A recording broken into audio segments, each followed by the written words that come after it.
So I had a plan, a strong idea for how this video would go. And it was something like this. I was going to first make some kind of case for why we should get more interested in Puerto Rican rums. And then I was going to say, well, let's just review this Bacardi Ocho, 8-year-old. Just to get a score on the table. And I would pour it and taste it and find it disappointing. And then I would say, well, hang on a second, because there's hope. There's hope to be seen. And I would break out this. You can't get this in Chicago, but I was able to get it in a recent order from a domestic shop. Ron Hacienda Santa Ana 138. And I was going to pour this and try it out and say, it's still not quite where I want it to be, but we're on the way. We're heading in the right direction. And that was how this was kind of supposed to go, and it's not really gonna happen like that. Yeah. But let's get going anyways. Because we need to talk about Puerto Rico. Why am I interested in Puerto Rico? Well, I'm a rum fan, and I'm a fan of American spirits. I think all of us are going to have to become more of a fan of American spirits, given that the effects of tariffs are going to start creeping into the market sooner rather than later. And of course, Puerto Rico, in case you missed the memo, in case you keep forgetting, because I don't treat it like it is, Puerto Rico is part of the United States. They are part of the United States of America. Now, are they a state? No, they're a territory. There's more people that live there than in Kansas. But do they get federal representation of any kind? Can they vote for president? No. And if you ask, well, why not? Well, that is the question, isn't it? Why the hell not? Anyways, but I am not here to debate that. I'm here to talk about rum. Here's the thing. We make a ton of rum in Puerto Rico. It is the most prominent rum production region in the United States. But a lot of it is, how do I put this? Mid is about the best you can do with Puerto Rican rum. Most of the time. I have talked about this in the past, the glorious international release of the Don Q 2009 at cask strength. I adore this. I don't have anything else like it, but if you see this, grab it. But this was the thing that showed me the way, that Puerto Rico can absolutely make world-class rum when they try. So that's just to say, for the next couple of years, given where tariffs are going and all that stuff, maybe we should give Puerto Rico another look. So we are going to pour and review these, and I will add water to the Santa Ana and do a second round with that. The Bacardi doesn't get that. It doesn't need it. Doesn't deserve it. So we're gonna get these poured, and I will score these as best as I can. So what have we got here? Bacardi Reserva Ocho, 8-year-old rare gold from their huge-ass distillery in Cataño, just outside of San Juan. 40% alcohol by volume, dose to circa 12 grams of sugar, according to the Captain Jimbo list, the tab that will never close. So let's see what we got here. On the nose.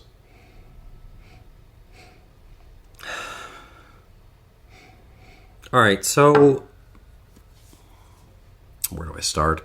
Broadly speaking, if you're talking about Cuban-style rum, you can expect to get certain kinds of gestures, certain kinds of notes. And one of those notes is, some of those notes tend in an industrial direction. You can get like a little bit of dirty pencil eraser. You can get a little bit of walking by a factory or coal plant, something like that. And in a lot of those rums, and I think the one to get, if you ever in any other country, go grab yourself a Havana Club 7, the basic añejo, and just try it.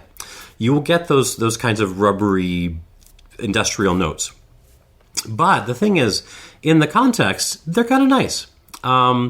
Playing around with the fruit, the banana peel, the Pepsis, the coffees, all the fun notes you get in Cuban rum, having that little pencil eraser thing in there can be fun. It's like fabric. It's like I think slubby fabric, like a shantung silk or something. Those little weird imperfections actually, they add texture. They add some character in context.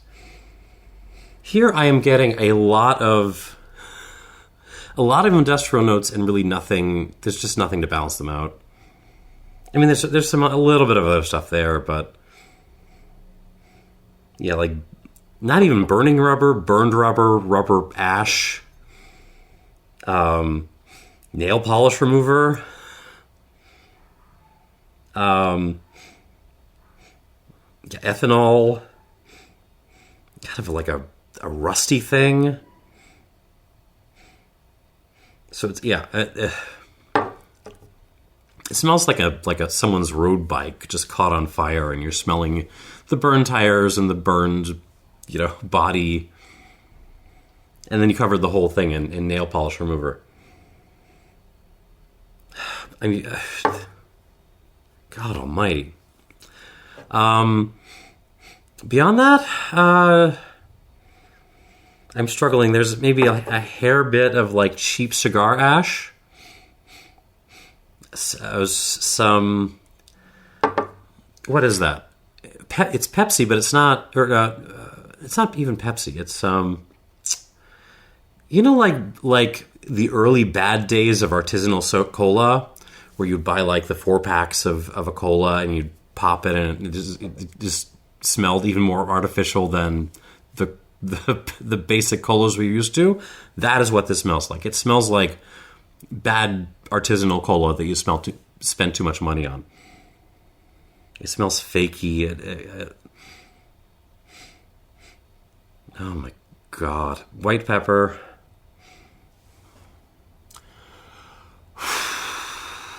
On the palate.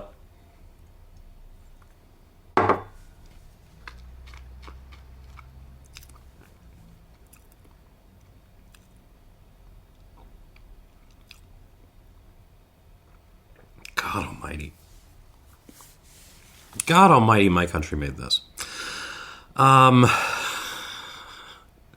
There's nothing good here. Yeah, I mean, the industrial notes are still there. The burned bike tires, the burned bike, that's still there. The crappy cola thing is still there. White pepper, but it's cloying at the same time. We're not in Diplomatico territory with this. It's not that sweet, but it's definitely syrupy on the back end. You totally feel it. Oh, Lord. Oh. Like a little bit floral, not in a good way, like in a am I drinking like laundry detergent kind of way. There's some like fake like really cheap pineapple product kind of character to this. Wow.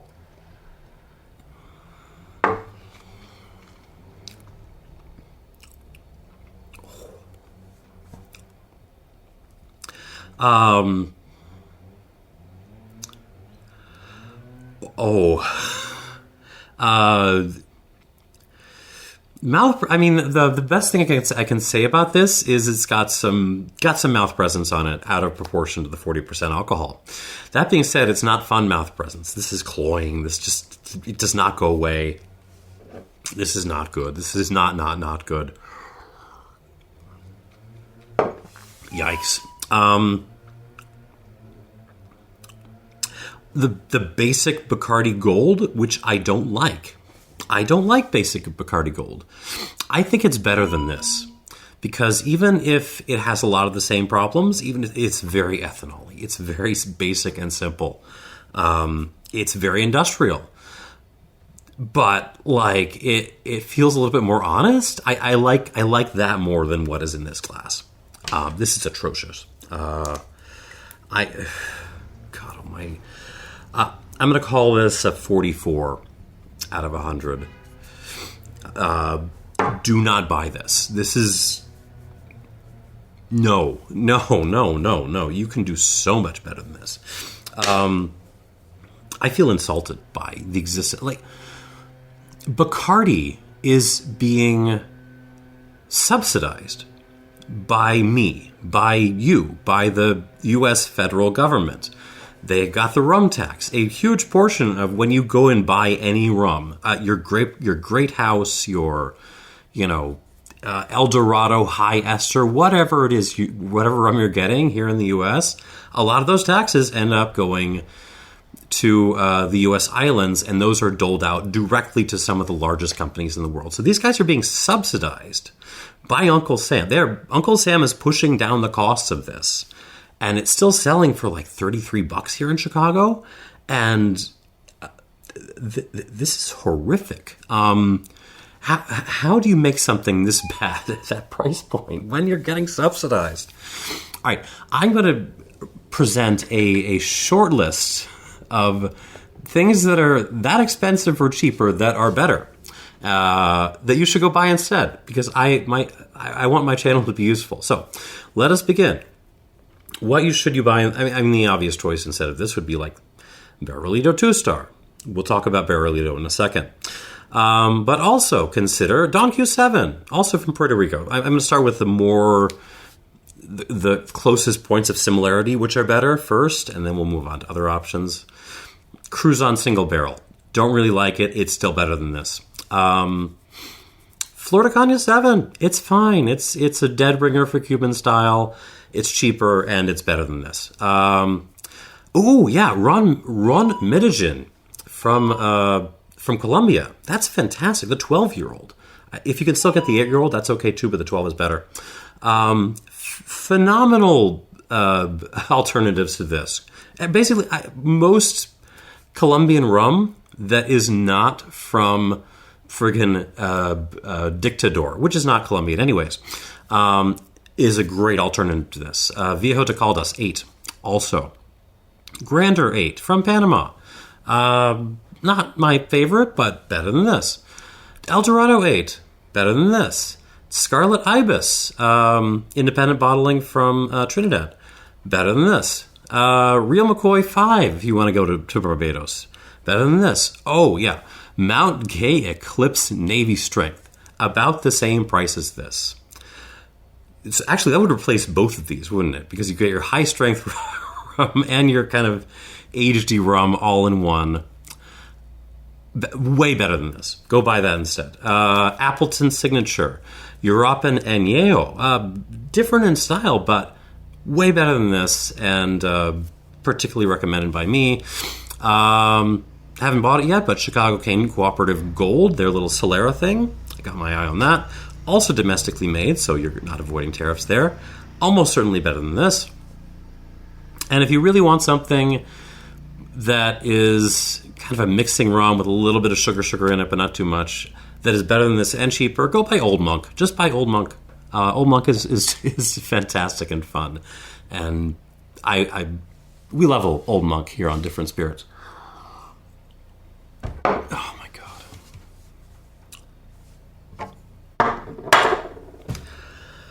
God. Okay.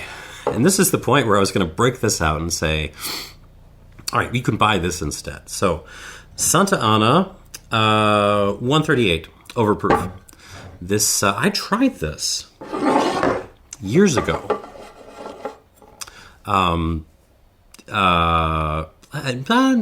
It was pre-pandemic. I don't know exactly, 2018, 2019, somewhere before I started the channel, and I thought it was lovely. Big old firecracker of a rum, but I thought it was decent enough, high quality. But then I couldn't source a bottle, so I kind of put it on the back burner. But I bought it now. So this is from the same distillery that does the Barrilito series, the 2-star and the 3-star and so on, which I'm probably not going to review unless you people beg me. I would say they're fine. They're not good. They're harmless. They're fine. I don't know what else to say. There's not much to say about them.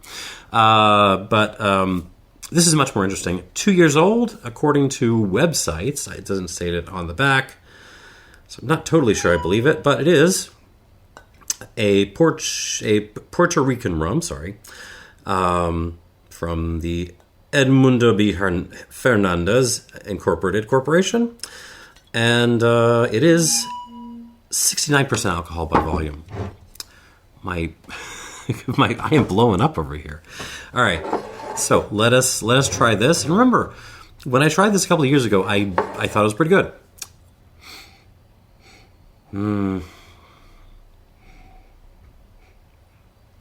I mean, you're sort of running into a lot. I mean, nose is better than the Bacardi. Let's start with that. Because it's not like unpleasant, ashy, burnedy rubber notes, and that's kind of it, aside from, fake Pepsi.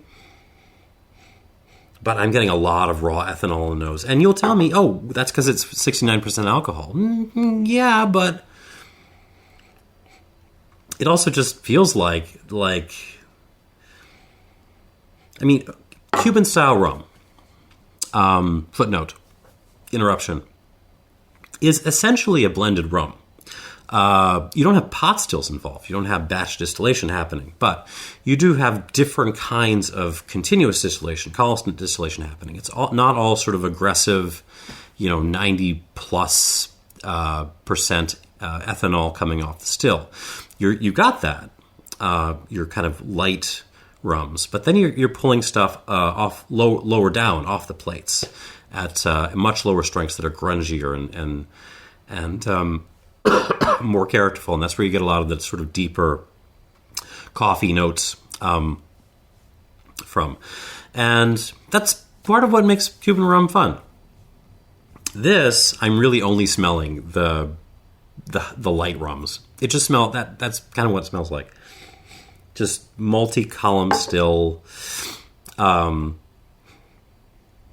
rum that's been put in oak for a little bit. Very, very ethanol forward. White pepper, vanilla. I think a lot of the vanilla is actually just coming from the distillate because it is so ethanol forward. But some is from the oak. A little bit of touch of Pepsi, a touch of banana peel, like a little half a teaspoon of coffee grinds. Very hot though, very spicy, and you do have a little bit of the pencil eraser thing, and which I'm enjoying, but there's not much to this nose, and a lot of it is just dominated by the sense of fairly aggressively distilled ethanol.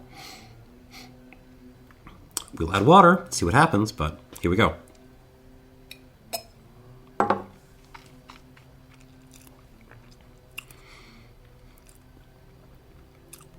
Is it better than the Bacardi? Oh my God, yes. Absolutely. But by a long ways. At least 20 points. Probably looking more like 30 points. It's not as good as I remember it being.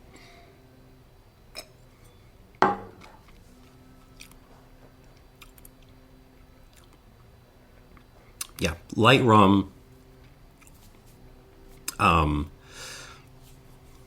Lots of Pepsi, RC Cola. Am I even getting banana peel? And a little hint of banana peel, just like a little kiss of pineapple in there too, but very light. The cigar ash thing again, a little bit of burned pencil eraser.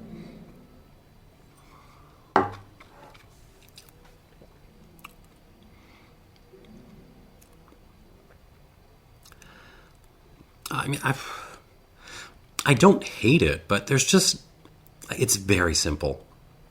I mean,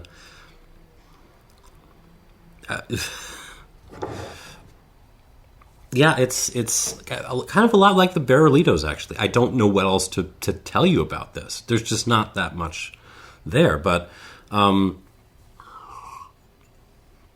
this also feels like, yeah, there's some ethanol coming through here. Some of that is the vanilla, which is kind of playing into the cola notes.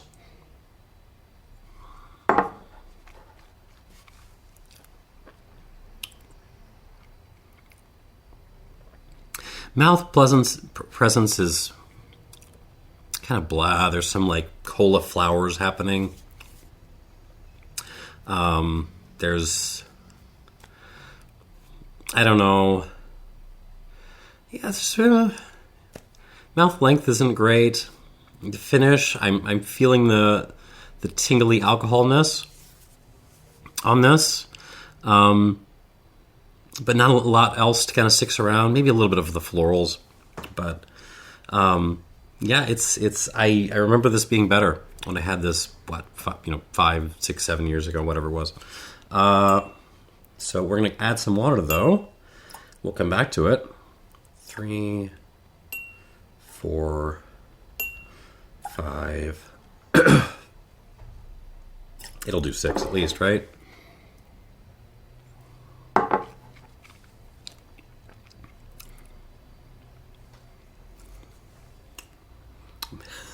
Or we'll go to 7 and maybe stop there. I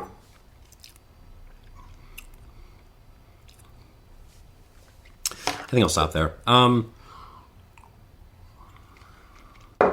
So yeah, for context, like when I wanted to do my original plan-ish thing for this video, I wasn't expecting to pour this and give it a 90 or anything.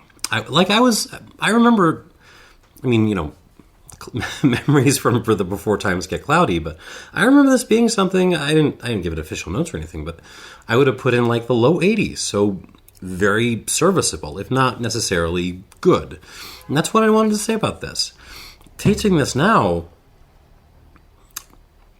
I don't think it's going to get there. Like we're maybe, I don't know, 4, 6 points behind that, which is really, yeah, not where I wanted to be. Yeah,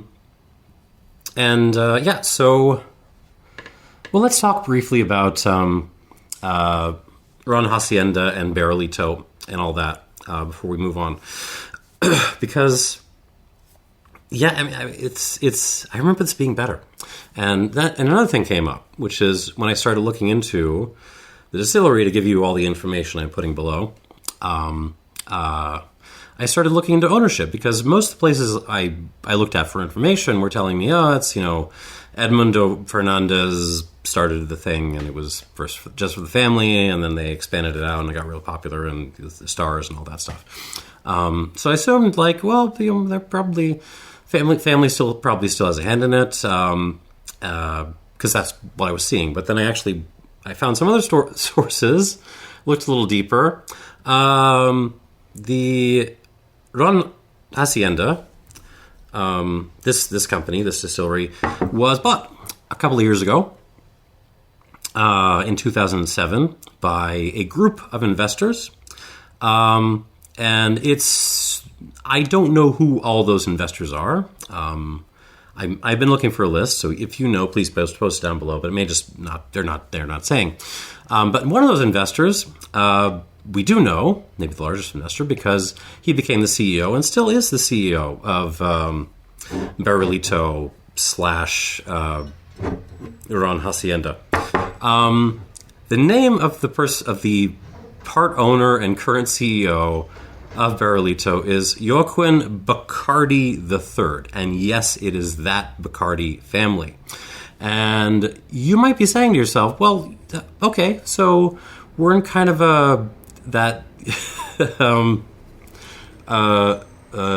Cillian Murphy in Inception kind of situation. Maybe this is the runt of the family who wanted to run off and start his own rum empire away from the away from the rest of the fortress of Bacardi. No, not so much. But his previous job before he was CEO at Barrilito was being CEO at Bacardi. Now, I don't know why Mr. Bacardi III, moved from being head of this gigantic international company to being head of little Barrilito here, but that is the history.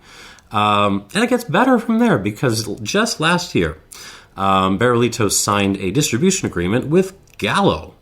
So Gallo is now distributing or doing all the distributing for Barrilito, which means so Barrilito has always been the cool hipster alternative in Puerto Rican rum, right? Like that's been, you don't like, I don't like Bacardi, I don't like Don Q. I'm going to spend a little bit more money and get Barrilito because family and all that. The cool hipster alternative to Bacardi is now currently owned by a gigantic, by a group of investors and CEO'd by a member of the Bacardi family who used to run Bacardi. And for distribution, they are in partnership with another one of the largest alcohol companies in the world. Words fail me. Late stage capitalism, as the kids say. Wow. So, now would I love to try some of the smaller distilleries in Puerto Rico? Ron Pepón, for example, from San Juan. There's a couple of others, but that's the big prominent one. I would love to review that for you on the channel and say, that's the cool alternative. The problem is I can't buy it. It's not carried in binnies. I can't find anyone who'll ship it to me. It's an American rum, and I cannot get it, and you probably can't either. I bet if they were owned by the Bacardis, I'd have no trouble getting it. But anyways, do be aware. Santa Ana here, along with the Barrilito brand.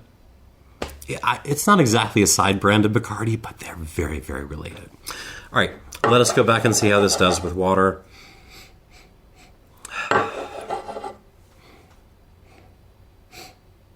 On the nose,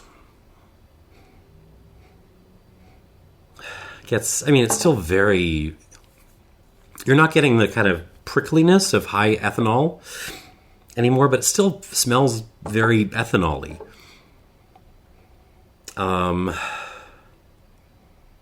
Looking for changes. There's a little bit of like a slightly rotting pineapple shell thing, like you left out in the heat. Kind of being added to this. Again, way better than Bacardi 8 by miles.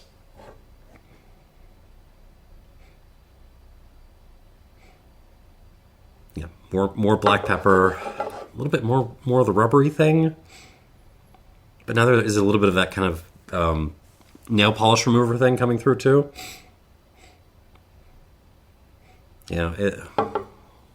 It's like it's some of the things that I like about Cuban style rum, but it just doesn't have the depth of character. It just doesn't. On the palate.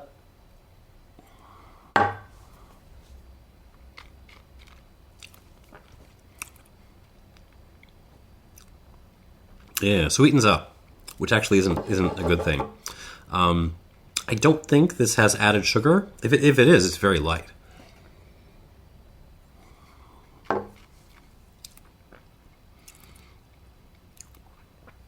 Yeah, you lose the kind of ethanol numbing sensation, but just get just a little bit cloying on the back end. Pepsi, black pepper, burned rubber. Ooh. It's a little acrid too.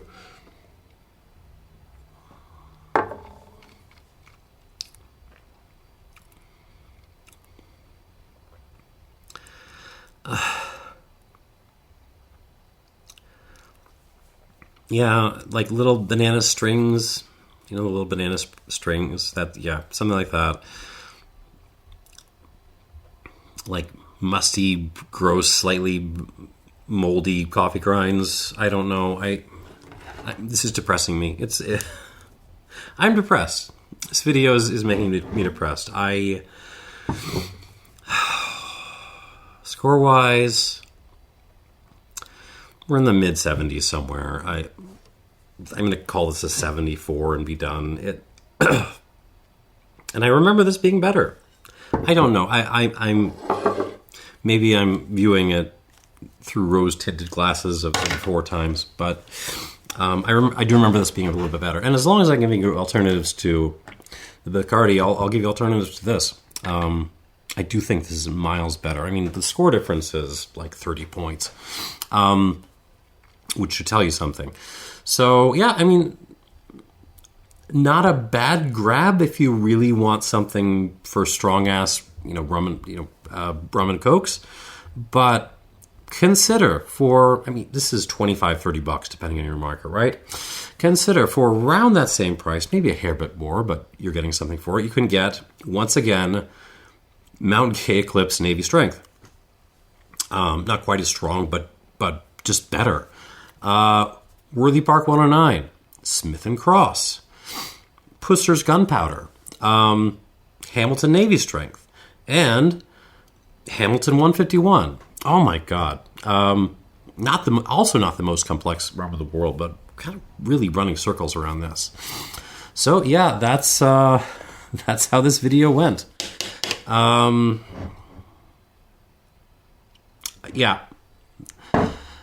There we are. 44 points for the Bacardi Ocho. Don't.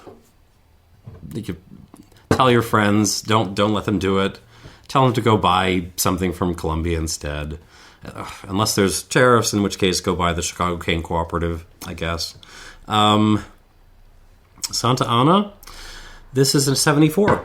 So immeasurably better, but not in, I can't even call this promising or, serviceable. This is just like, this is a back to the drawing board. If this is the best they can do,